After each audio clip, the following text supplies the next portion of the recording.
Hi, everyone. Welcome to the Make Space for More podcast, where we talk strategies for growing and scaling your business in a way that's authentic and aligned for you. I'm your host, Melissa Swink, and in today's episode, we're going to talk about the feast and famine cycle and how that can impact the sales and overall growth of your business. And most importantly, 6 strategies to get help with these areas in your business so that you don't fall into this roller coaster time and time again. And my motivation for sharing this today really was inspired by my daughter's last day of school. Today's the last day of school as I'm recording this. And so, like a lot of working parents facing this time of year, our schedules are going to be changing a little bit. Our routines are going to be a little bit different. And sometimes that also means, backing off of the business. And that is completely fine. I'm here for it. I'm embracing it. I live in Wisconsin. Our weather is cold many times during the year. And so when we have this beautiful summer weather, I want to get out and I want to do different things rather than, the day to day that we have going on during the school year. And there's nothing wrong with any of that.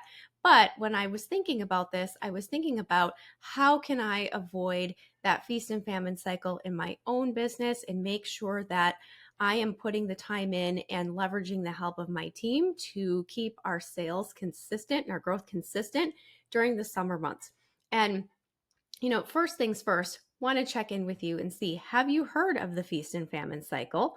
And whether you've heard of it or not, you may have experienced this in your own business. And I'll give you an example.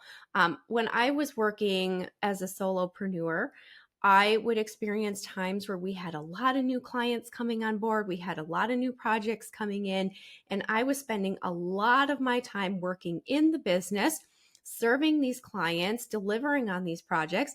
And then those things would wrap up. And then suddenly I would find myself without an adequate amount of work. And so then, of course, I'd have to drum up some more business, start doing some more networking, doing some more outreach. And then, get to that point where we're closing more sales again. And it was just this roller coaster of, having lots and then too little. And I think that a lot of us have experienced that in a variety of ways. I know that, again, I have experienced this many times throughout the years of owning my business. I've seen clients experience this as well. And I'm seeing this show up in really 2 primary sources.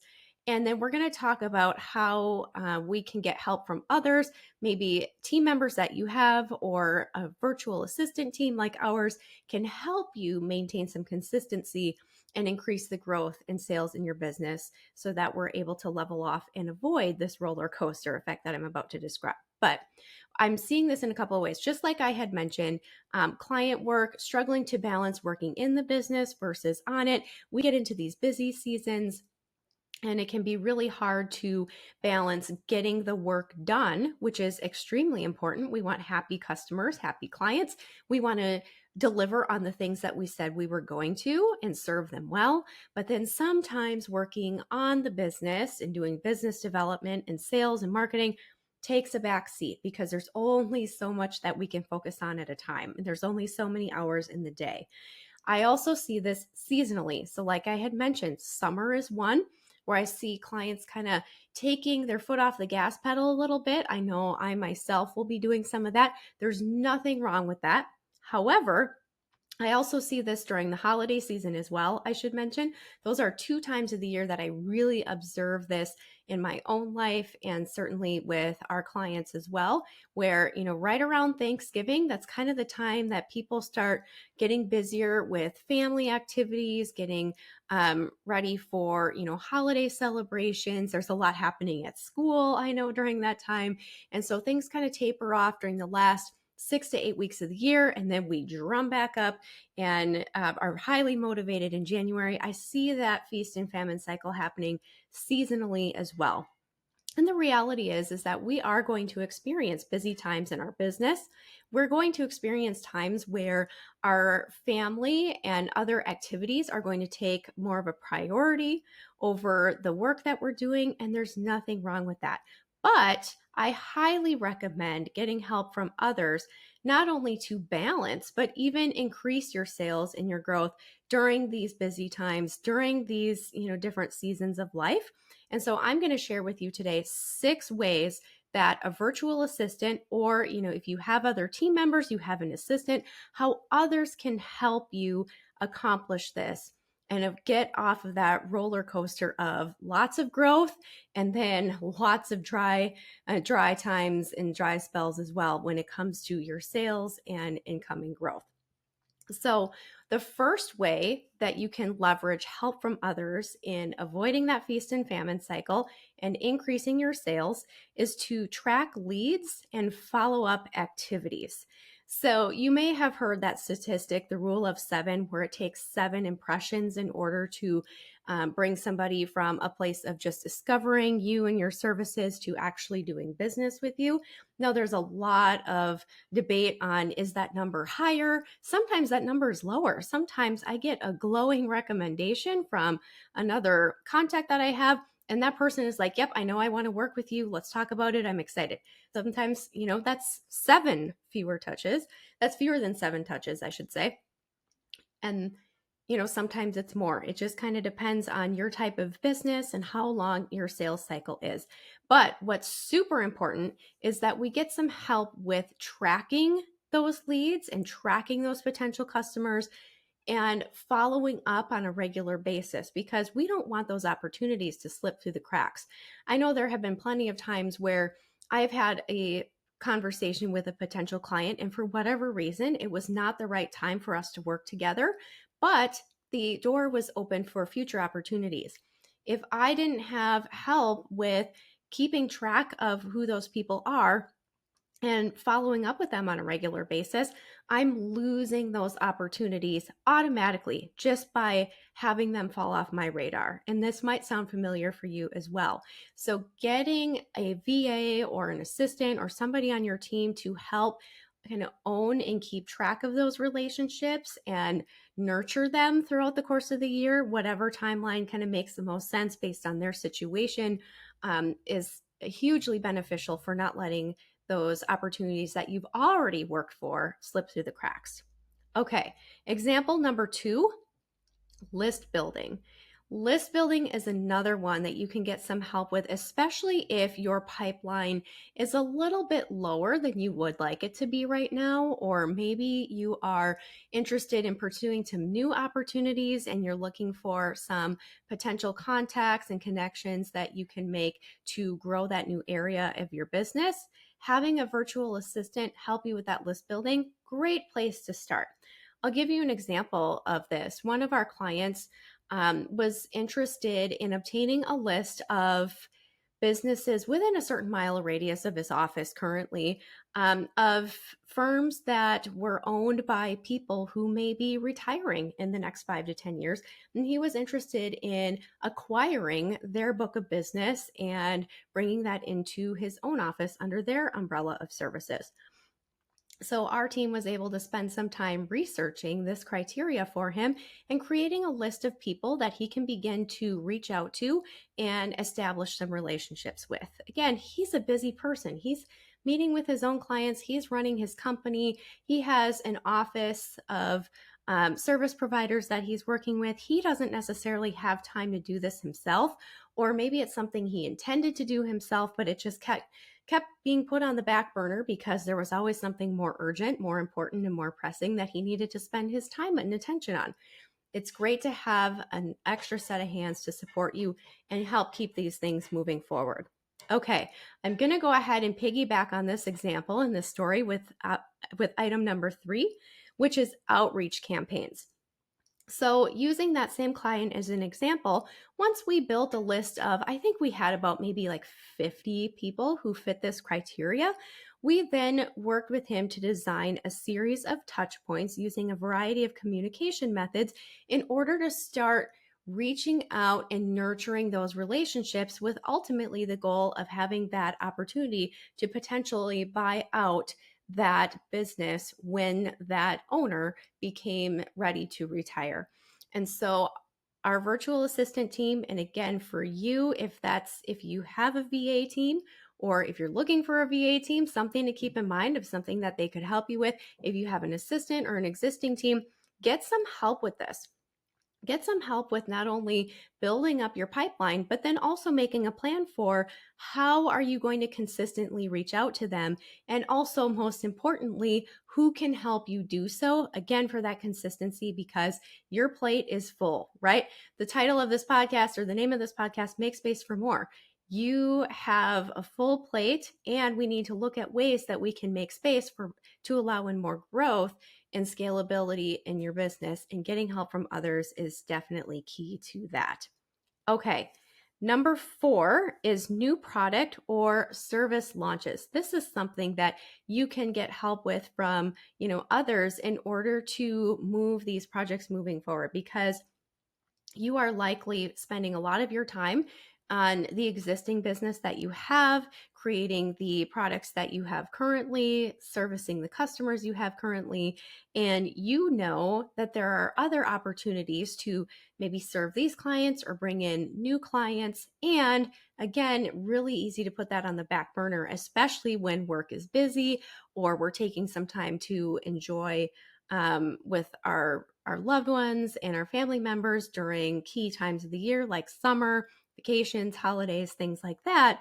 We can get help from others to keep those new products and services moving forward in terms of a launch. So, to give you an example, one of our clients owns a retail store full of healthy products for your body and for your health and for your home. And she wanted to launch a course to really educate her clients on how to best use these products in their day-to-day life to become happier and healthier people. Now, of course, she's running a retail store, and she saw this opportunity not only to bring more people into the store, educate them on how to best utilize the products and services that they offer, but then also to help her current clients and her current customer base understand what else they can help them with. And so she's running this store. She does not have time for, doing this launch and launching this course all by herself. So this is something that she was able to outsource and keep that moving forward, which again will ultimately, the goal is to bring in additional sales through increasing the client relationships she currently has, but then also attracting new customers to her store as well. All right, number 5, in terms of what you can receive help from others in order to consistently grow and scale your business, is create marketing content. And I'm going to use myself as an example here. As I've shared in the past on this podcast, one of the first things that I personally started outsourcing, even before I started actively building my team, was social media content. I would get into a mode where I would block off, say, a morning to create social media posts and content, and I would feel really proud of myself with the work that I had done. I had the graphics, I got everything scheduled out, and then 2 months would go by because I would ultimately just get busier with other things, and my social media profiles would be dormant for weeks. So we'd have consistent posts every couple days and then nothing for months. And that is something that I see over and over and over again with our clients who are just trying to do so many different things, that social media is something that falls off. Sending email newsletters is something that falls off. Updating the website, something that just falls off. And it can be such a relief to get some help with these things and be able to continue to build that credibility and that trust through consistently communicating and keeping your online presence up to date. That is huge. And again, nothing that you necessarily have to do for yourself. This is something that you can leverage a virtual assistant or an executive assistant or other team members that you may have to help you do this, so that we don't have dormant accounts, or we don't have a dormant list that hasn't heard from you in 6 months. And then, you're suddenly emailing them every week. We want that consistency to ultimately build like and trust and credibility over time to, again, increase that sales and growth over time. All right, the last thing that I recommend looking at getting help with in order to avoid the feast and famine cycle in your business is email funnels and campaigns. These can be really good opportunities to encourage clients to proactively work with you throughout the year. And I'm going to give you an example of a client that we are currently working on a project with. We are creating a series of emails in order to encourage some of his existing clients, but also potential clients, to proactively work with his company throughout the year. So one of these touch points is, to give you an example, holiday gifting, right? I realize that I'm recording this in the summer. You may be listening to this in a different time of the year, but I think what happens to a lot of us who do client gift giving and corporate gift giving at the end of each year is all of a sudden, we have summer and then fall rolls around and then it's Halloween. And pretty soon we're like, oh, yeah, we need to send holiday gifts out to our clients. And then there's just this frenzy of, who are we sending to? How much do we need? What are our ideas? How much is this going to cost? Wait a minute, I haven't been setting aside funds for that. There's just all these things where this stuff just sneaks up on us because we again have 110 other irons in the fire at any given point in time. So our client is looking to help them by creating these touch points throughout the year. Like, hey, now is a great time. If you're planning on sending out corporate gifts this year, now is a great time to block some time to talk with your team, block some time on your calendar to talk with your team and establish a budget and a list for who we want to be giving gifts to this year. And then he has another follow-up touch point of, now is a great time to start shopping for ideas. What do we want to be sending to our clients this year? And that sort of thing. And then that way, he is serving his audience by helping them to adequately prepare so that they're not stressed out at the end of a year and trying to get these things sent out at the last minute before everybody, goes home for a holiday break, or trying to beat that holiday rush of shipping gifts and all of that. He is serving them and also encouraging more people to ultimately choose his company to do business with. And that's something that I'm really excited about. Something that we work with a variety of clients on, just, serving the audience well, but then also building that trust and that credibility in order to ultimately encourage them to do business with them. And that is something that you do not have to do on your own. That is something that you can get some support on. So, all of that being said, if you have a business bestie or someone in your network who has a goal of increasing their sales this year, please consider sharing this episode with them. They just might get an idea for how they can get some help with making this happen. They don't have to go it alone. Maybe there's one thing in this episode where they're like, yes, that has been sitting on my back burner. I am ready to get some help from somebody, whether it be a virtual assistant or maybe somebody on my team to help me move this forward. And again, keep my pipeline full so that no matter what's going on in my business, I'm still actively growing and scaling and reaching the sales goal that I've set for the company this year. So, thank you so much for listening to this episode. I hope that this was helpful for you to get some ideas as to how you can get some help with ultimately increasing your sales and avoiding that feast and famine cycle when life gets busy, exciting times are happening, vacations happen, and you're able to, again, maintain that consistency.